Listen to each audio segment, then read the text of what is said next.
Bienvenue sur le podcast de Joyce Meyer. Nous sommes heureux de vous retrouver.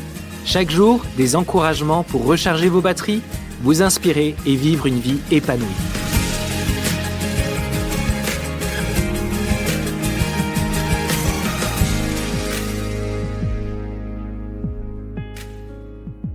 Le monde s'intéresse beaucoup aux cadeaux. Nous nous intéressons aux dons, mais Dieu s'intéresse plus aux fruits.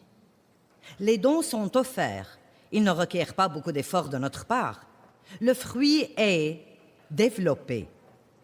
Il vient comme une semence quand nous recevons Christ comme notre Sauveur dans notre esprit. Quand vous recevez le Christ, vous recevez l'Esprit Saint. Quand vous recevez l'Esprit Saint, vous recevez les fruits de l'Esprit. Galates chapitre 5 nous enseigne que quand l'Esprit est en nous, nous avons l'amour, la joie, la paix, la patience, la bienveillance, la gentillesse, la fidélité, la délicatesse, la maîtrise de soi. Combien de vous croient que ces choses sont en vous?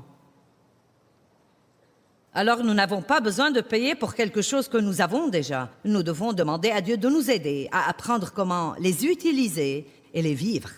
En fait, ce qui nous pousse à exercer les dons de l'esprit ou les fruits de l'esprit, c'est une forme de pression s'exerçant sur nous. Combien d'entre vous font assez régulièrement l'expérience d'une pression dans la vie de tous les jours? Je veux vous parler aujourd'hui de l'amour, car je crois, et je peux vous prouver de la Bible même que l'amour est la chose la plus importante dans laquelle nous apprenons à fonctionner. Le fait que je sois connue comme une grande enseignante, ou que vous soyez connu comme un grand chanteur, ou que quelqu'un d'autre soit connu comme le plus grand homme d'affaires du monde, n'est pas très important. Ce qui est important, c'est que nous aimions les gens et que chaque fois que nous sommes avec les gens, ils sentent que quelque chose a été ajouté à leur vie parce que nous étions là. Qu'est-ce que l'amour? Nous pouvons donner un tas de définitions attrayantes de l'amour, mais l'amour se voit à la base à la façon dont nous traitons les gens. Dieu est amour et il nous traite vraiment, vraiment bien. L'amour se voit à la façon dont nous traitons les gens. Comment traitez-vous les gens? De quelle manière spéciale traitez-vous les gens, en particulier ceux qui n'agissent pas exactement de la manière dont vous voudriez qu'ils agissent? Comment traitez-vous les gens que vous n'essayez pas d'impressionner d'aucune manière? Comment traitons-nous les gens qui sont importants en comparaison de ceux que nous considérons comme peu importants? Ce sont toutes les questions que nous nous posions à nous-mêmes. 1 Corinthiens 12, 31 parle de... Il a été question des dons de l'Esprit en 1 Corinthiens 12. Paul enseignait l'Église sur l'utilisation des dons surnaturels de l'Esprit.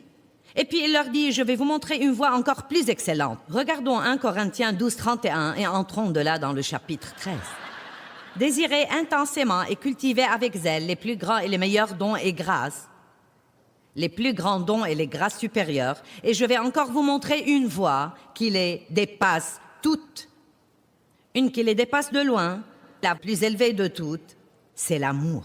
Donc, l'amour, apprendre ce qu'est l'amour, apprendre à vivre dans l'amour, développer ce fruit de l'esprit est la voie la plus excellente que nous puissions choisir dans la vie. Une excellente personne sera un grand aimant. Et ensuite, il va droit de là, poursuivant en 1 Corinthiens 13, les 8 premiers versets. Et oui, je vais prendre le temps de les lire parce que je pense qu'ils sont importants. Dans la Bible amplifiée, ils sont un peu longs, mais nous allons quand même les voir. Si je peux parler les langues des hommes et même les langues des anges, mais n'ai pas l'amour, cette dévotion consciente, intentionnelle et spirituelle qui est inspirée par l'amour de Dieu pour et en nous, alors je ne suis qu'un bruit et une cymbale qui retentit. Et si j'ai le don de prophétie, le don d'interpréter les buts et la volonté divine, et que je comprends toutes les vérités secrètes et les mystères, et si je possède toute la connaissance, et si j'ai la foi pour déplacer les montagnes, mais que je n'ai pas l'amour de Dieu en moi, alors je suis un rien inutile. Même si je distribue tous mes biens aux aumônes pour nourrir les pauvres, et si je livre mon corps aux flammes pour être glorifié, et vous savez que l'on peut faire les bonnes choses pour les mauvaises raisons, saviez-vous cela? Dieu ne s'intéresse pas seulement à ce que nous faisons, mais aussi pourquoi nous le faisons. Si nous faisons quelque chose pour attirer l'attention, nous n'aurons pas de récompense de Dieu. Si nous faisons quoi que ce soit pour être vus, remarqués ou applaudis, nous n'aurons pas de récompense de Dieu. Nous n'obtenons de récompense de Dieu que quand nous faisons de bonnes œuvres d'un cœur pur, pour glorifier Dieu et pour aider quelqu'un d'autre. Il dit, si je fais ces choses pour la gloire, mais je n'ai pas l'amour de Dieu en moi, je ne gagne rien. Les bonnes œuvres faites pour les mauvaises raisons n'ont pas de récompense. L'amour est endurant et il est patient et gentil. L'amour n'est jamais envieux ni ne déborde de jalousie. Il ne se vante pas et ne s'enfle pas d'orgueil. Il ne fanfaronne pas. L'amour n'est pas rempli de lui-même, arrogant et satisfait de lui. Et j'aime ceci. L'amour n'est pas brutal. Il n'y a rien de plus dégoûtant qu'un chrétien brutal. L'amour n'agit pas inconsidérément. L'amour de Dieu en nous. Vous remarquerez que dans la Bible amplifiée, il est dit que l'amour est l'amour de Dieu en nous. Et je vais vous expliquer cela car il faut que Dieu nous donne son amour avant que nous en ayons à donner. L'amour de Dieu en nous n'insiste pas sur son propre droit ou son avantage. Il ne recherche pas son intérêt. Il n'est pas irritable, angoissé ou amer. Il ne prend pas en compte le mal qui lui est fait. Il ne se réjouit pas de l'injustice ou de ce qui n'est pas correct, mais se réjouit du droit et de la vérité. Il supporte tout et espère tout. Il est toujours prêt à croire au meilleur de chaque personne. Oh là là, comme c'est important. Apprendre à croire le meilleur de chaque personne dans chaque situation, plutôt que de voir toujours le négatif et d'être suspicieux. Si chaque couple marié prenait 1 Corinthiens chapitre 13 et lisait les versets 1 à 8 à voix haute ensemble chaque matin, vous pourriez éliminer le divorce. Si chaque chrétien lisait cela à voix haute chaque matin avant de sortir travailler, la lumière dont nous brillerons dans les ténèbres du dehors serait extraordinaire. L'amour supporte tout. Il est toujours prêt à croire au meilleur de chacun. Son espérance ne faiblit pas avec les circonstances. Et il endure sans faiblir tout ce qui vient. Et la première partie du verset 8, l'amour ne passe jamais. Allez, acclamez Dieu.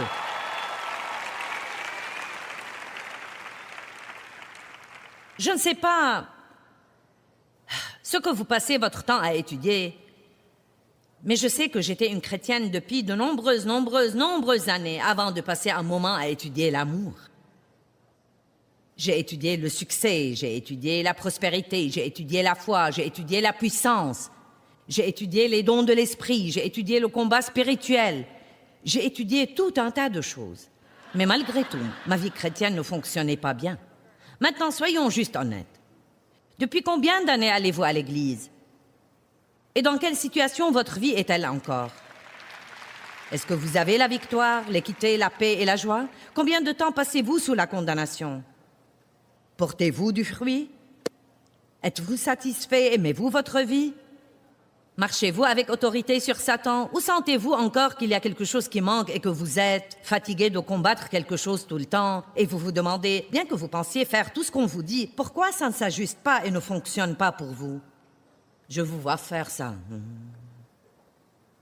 Êtes-vous avec moi? Savez-vous de quoi je vous parle?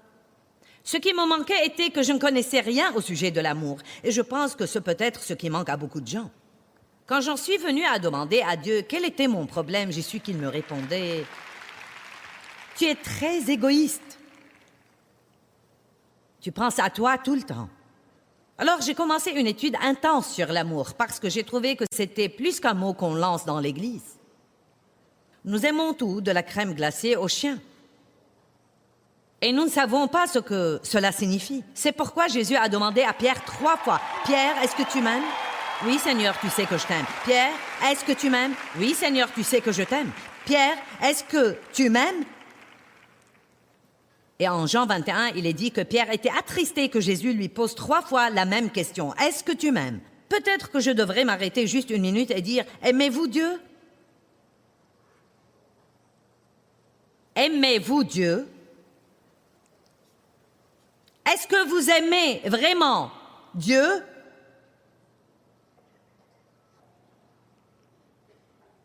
Je pense que Pierre a réagi de la même manière, mais chaque fois qu'il demandait, que Jésus lui demandait « M'aimes-tu » et Pierre répondait « Oui », il avait une instruction pour lui. Il disait « Nourris mes brebis, nourris mes agneaux ». Maintenant, pour mettre cela dans un français clair pour vous, je pense que c'est comme « Église, est-ce que tu m'aimes ?»« Oui, Seigneur, tu sais que je t'aime. » Alors, sa réponse est « Aide quelqu'un. »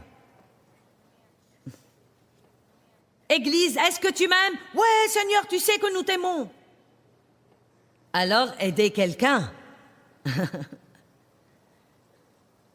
Chrétien, est-ce que tu m'aimes? Oui, Seigneur. Pourquoi me demandes-tu 3 fois la même chose? Eh bien, que fais-tu pour aider quelqu'un d'autre? Combien de temps passes-tu à essayer d'obtenir ce que tu veux en comparaison du temps où tu aides quelqu'un à obtenir ce qu'il veut? Oh, ça fait un petit peu mal, n'est-ce pas? Vous savez, nous sommes intrinsèquement égoïstes. Et si vous ne le croyez pas, vous n'avez qu'à regarder un bébé quand il n'a pas son biberon ou sa tétine, ou qu'il n'a pas son derrière essuyé aussi vite qu'il le voudrait. Ça ne prend pas beaucoup de temps et ils ont une crise chaque fois qu'ils n'ont pas ce qu'ils veulent. La chair est intrinsèquement égoïste. Mais Dieu est bon et je suis reconnaissante de ce qu'il vient et se plante lui-même en nous quand nous le recevons comme notre sauveur. Et il y a un espoir pour nous de surmonter ce type de vie égoïste, centré sur soi, malheureux et déplorable. Jésus a dit, si tu veux me suivre, prends ta croix et suis-moi. Oublie-toi toi-même, perds de vue toi et tes propres intérêts. Eh bien, Joyce, si je ne prends pas soin de moi, qui va le faire? Oh, eh bien, voyons voir. Dieu. Oh, je n'avais jamais pensé à cela. Oh, Dieu! Vous savez quoi? J'imagine qu'il pourrait faire davantage dans vos vies en 1 minute que vous pourriez le faire dans votre vie entière. Qui peut être d'accord avec cela? Maintenant, d'un autre côté, j'enseigne aux gens à prendre soin d'eux-mêmes. Je ne dis pas d'ignorer vos besoins légitimes et ne pas prendre soin de vous-même et de passer une quantité de temps déséquilibré à aider les autres au point que vous ignoriez complètement vos besoins. Ce n'est pas ce dont je parle. Vous savez, si nous n'étions qu'à moitié honnêtes, nous pourrions répondre à la question assez vite. Suis-je égoïste et centré sur moi-même?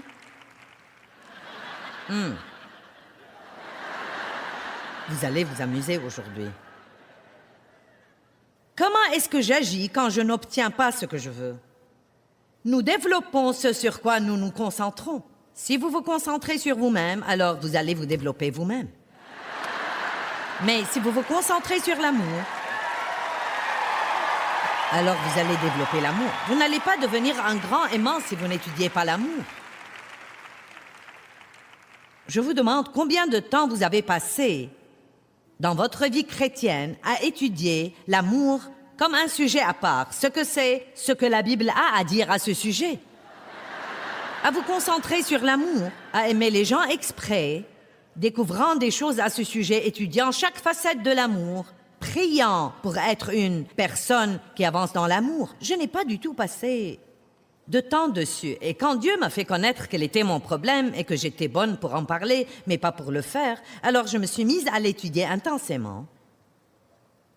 Et pendant plusieurs années.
probablement, si vous voulez savoir la vérité, j'étudie cela davantage que je n'étudie quoi que ce soit d'autre, parce que je trouve qu'il peut m'échapper très vite si ce n'est pas la priorité de ma vie. Je ne passerai pas ma vie en étant une chrétienne médiocre. Je ne passerai pas ma vie en étant égoïste et centrée sur moi. Et si Dieu m'aide, je vais continuer à apprendre à marcher dans l'amour 7 jours par semaine, 24 heures par jour, avançant dans l'amour. Et je vais faire tout ce que je peux faire pour l'enseigner à tous les gens. Même si ce n'est pas quelque chose qui les enthousiasme au début, je vais continuer de l'enseigner. Donc si vous ne voulez pas apprendre comment marcher dans l'amour, il vaut mieux que vous arrêtiez de m'écouter, car je vais continuer de l'enseigner.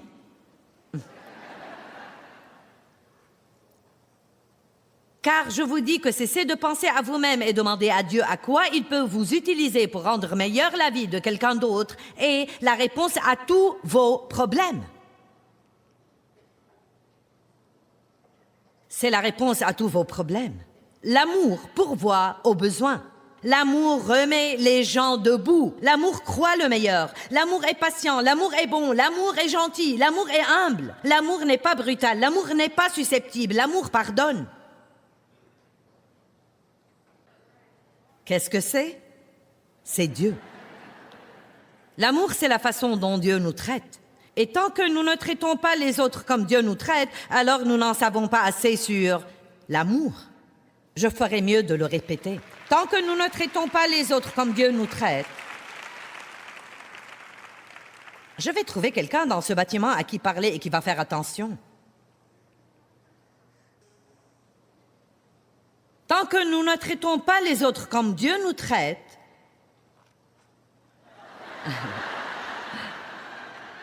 nous devons grandir. Qui croit que c'est un domaine où vous pourriez grandir?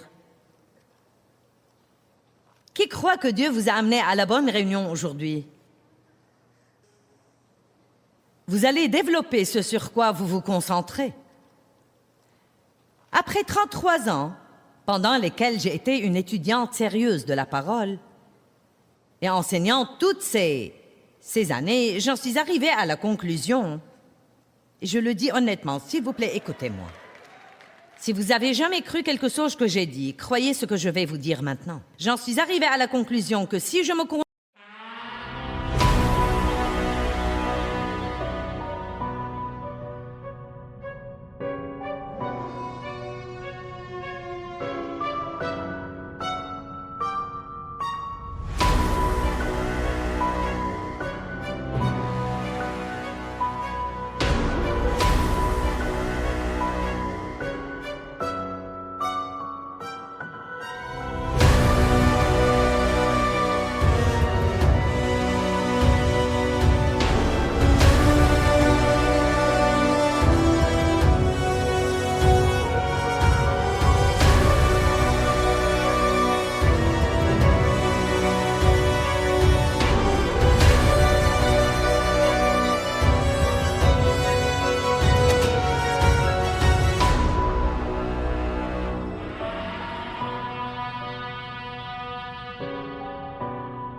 concentre sur l'amour, alors tout le reste dans ma vie sera pris en charge.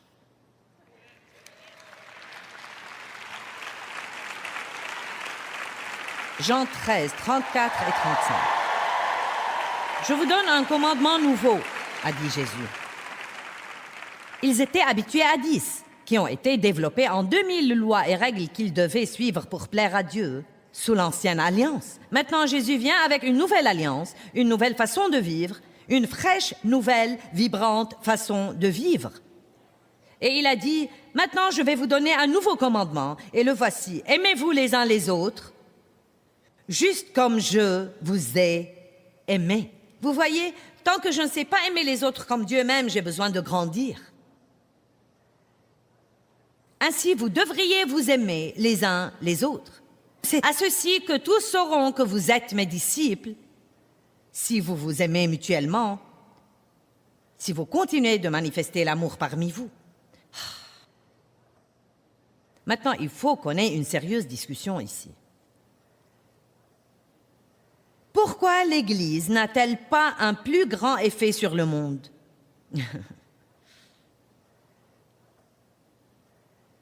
Parce que nous ne faisons pas ce que l'Écriture dit. Nous ne pouvons même pas nous entendre entre nous. Comment pouvons-nous sortir dans le monde et aimer les gens perdus, difficiles à vivre, méchants et répugnants? Amen. Il a dit, voilà votre réponse pour le témoignage. Voilà votre réponse pour conduire les perdus dans une nouvelle vie avec Christ. Sortez d'ici, dans votre partie du monde, et aimez les gens. Sortez seulement. Oubliez les prêches et les sermons. Oubliez également les discours. Oui, prêchez, et si c'est nécessaire, utilisez des mots. Mais la plupart du temps, laissez votre vie faire le prêche. Allez! Oui, prêchez à tout le monde, mais seulement quand vous avez besoin d'utiliser des mots. Le reste du temps, laissez vos vies être un sermon, être un épître vivant pour tous les hommes. Vous pouvez aller au travail chaque jour avec vos poissons autocollants de voiture et klaxonner si vous aimez Jésus et vous mettre à l'écart chaque jour en vous asseyant dans un coin.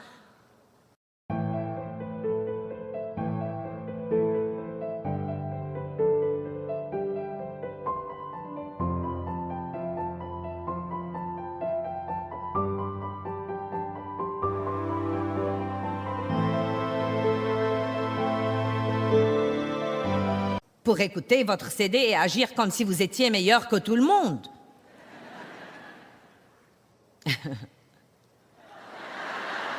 Mais la meilleure chose à faire est d'être un exemple. Et peut-être quand vous entendez que la personne qui vous traitait horriblement a sa voiture cassée, vous êtes celui qui va la voir et lui dit « Je serais heureux de venir te chercher le matin et de t'emmener au travail si tu as besoin. » Pourquoi je devrais faire cela après la façon dont il m'a traité? Eh bien, parce que vous êtes un représentant de Dieu et parce que c'est cela qu'il ferait, parce qu'il fait briller son soleil sur celui qui est juste comme sur l'injuste.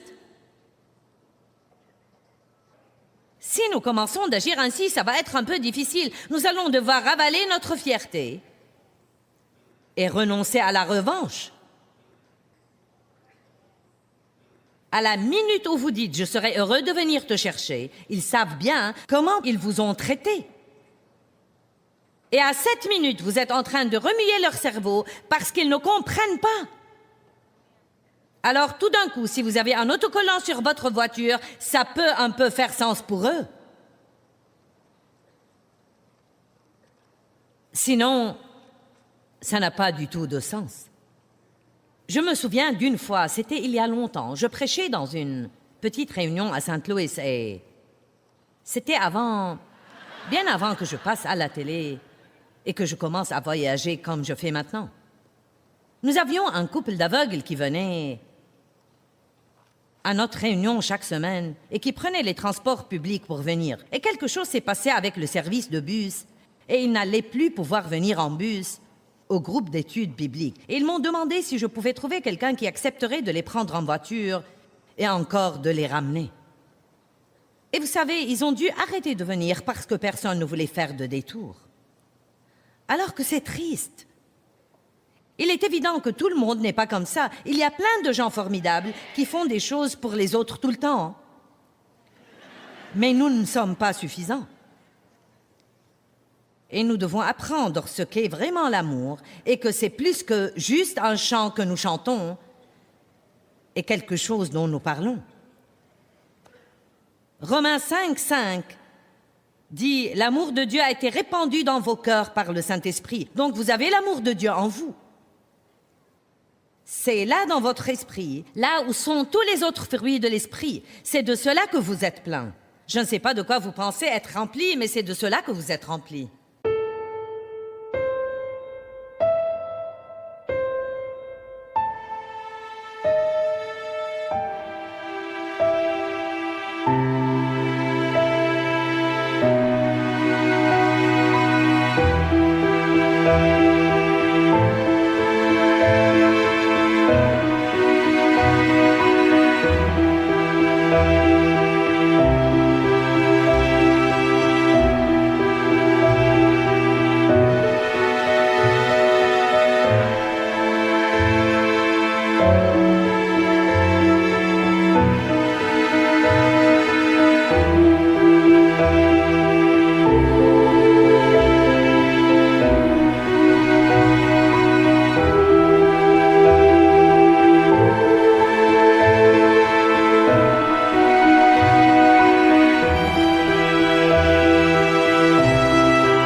Des gens peuvent vous dire de quoi vous êtes rempli, mais je vous dis que c'est de cela que vous êtes rempli.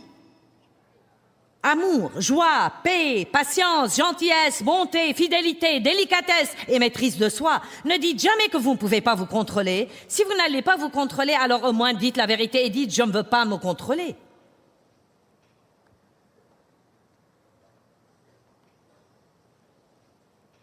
Nous préférons penser « je ne peux pas m'en empêcher ».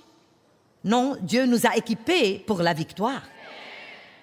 Il nous a équipés pour sortir dans le monde. Maintenant, il se peut que vous ayez une maîtrise de soi faible car vous ne l'avez pas utilisée. Mais plus vous l'utilisez, plus elle devient forte. Il se peut que vous soyez plus faible dans le fait de montrer son amour car vous ne l'avez pas exercé. Mais vous avez la graine de grandeur à l'intérieur de vous. Et je dis grandeur parce que c'est ce que fait une personne vraiment grande. Pas ce que nous faisons dans le monde, mais comment nous traitons les gens. Qui est d'accord sur le fait que comment traiter les gens est la chose la plus importante? Vous avez ce fruit en vous, mais il est profondément enfoui dans votre esprit et nous avons des trucs dans nos âmes. Et parfois, l'amour de Dieu peut être coincé en nous. C'est pourquoi, avant de vraiment pouvoir commencer à marcher dans l'amour, nous devons recevoir l'amour de Dieu et laisser cet amour guérir nos âmes. J'étais une jeune fille maltraitée. J'avais été maltraitée par mes parents, abusée sexuellement par mon père. Ma mère ne savait pas quoi faire, alors elle n'a en fait rien fait. Je me suis mariée avec le premier gars qui passait. Il courait partout avec d'autres femmes. C'est à cette époque que j'ai rencontré Dave. J'avais 23 ans. Je ne me souvenais pas avoir jamais été heureuse dans toute ma vie. Tout ce que j'avais connu était la peur et des techniques de survie. Bien, je me suis mariée et Dave était un adorable homme plein d'amour, mais je ne savais pas comment aimer. Ce n'était pas que je ne voulais pas. J'allais à l'église chaque dimanche, j'écoutais les messages, mais je ne savais pas comment parce que tout passait à travers mon âme qui était malade. J'avais une dureté dans mon âme, j'avais une violence, j'avais une bouche qui ne renonçait pas. Je devenais folle chaque fois que je n'avais pas ce que je voulais et je contrôlais les gens en me mettant en colère parce que c'était ce que j'avais vu mon père faire.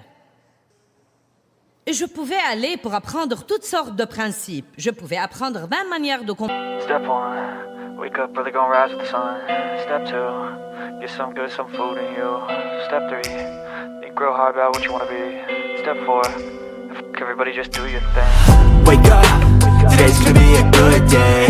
Wake up, today's gonna be a good day. Wake up, today's gonna be a good day. Wake up, today's gonna be a good day. Wake up, today's gonna be a good day. Wake up, today's gonna be a good day.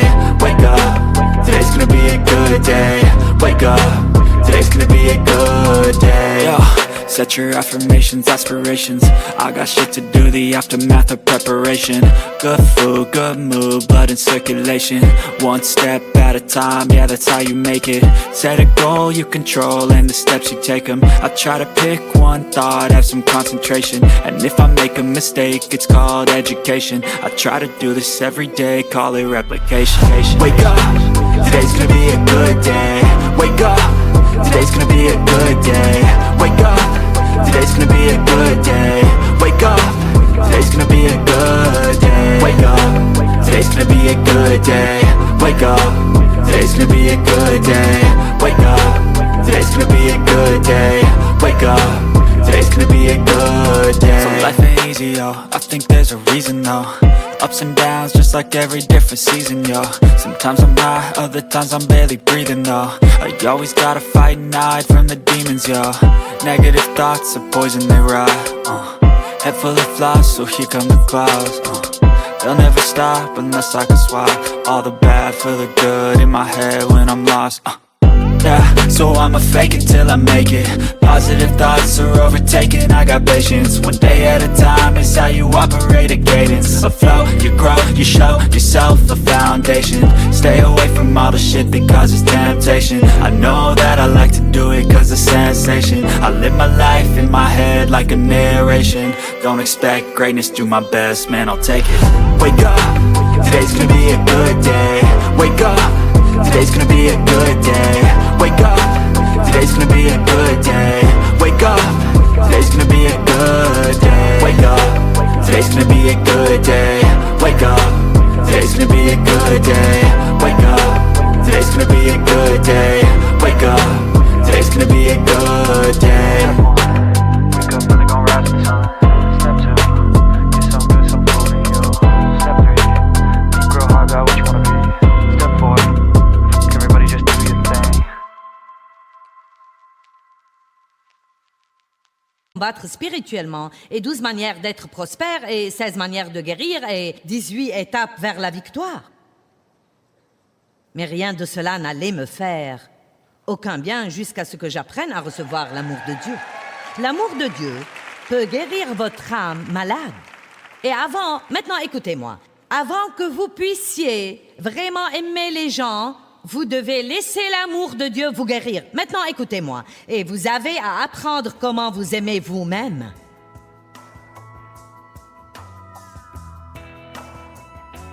Bien, je crois que l'amour se voit à la façon dont nous traitons les gens. Si quelqu'un a besoin d'aide, il faut que nous l'aidions. Et vous savez quoi? Quand nous aidons les autres, cela libère la joie dans nos propres vies.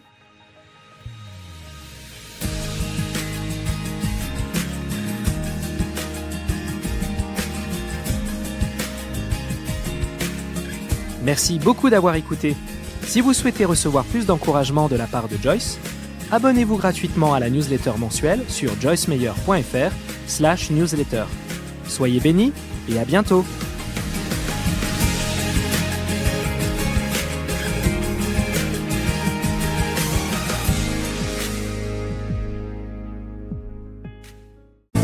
Bao đắm say ta có bên người còn đâu. Làn tuyết trắng mùa đông khóc nhau, nhìn từng con phố ngày xưa vắng lạnh, nhìn làn tuyết trắng buồn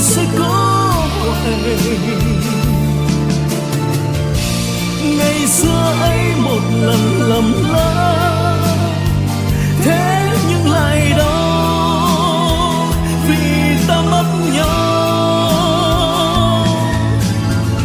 Người không thứ tha đời ta ngỡ ngàng,